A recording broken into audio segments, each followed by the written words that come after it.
Good morning. So again, we're on the way to farm again. Harvesting time, guys. So every 3 weeks, guys, nandito kami. Kasi mag-harvest na naman kami ng saging. Natakot ako, guys, sa sa baka. Ayan, guys. Ang cute ng oh. Ang cute ng kubo. Ayan.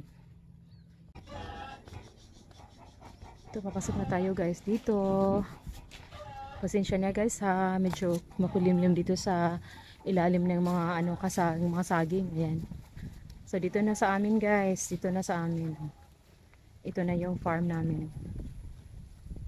Hindi masyadong malinis, guys, kasi hindi lang kami madalas makapunta dito, guys. Kaya ayan. So flex ko mamaya, guys, for next video. Ayan, guys. Bye bye for now.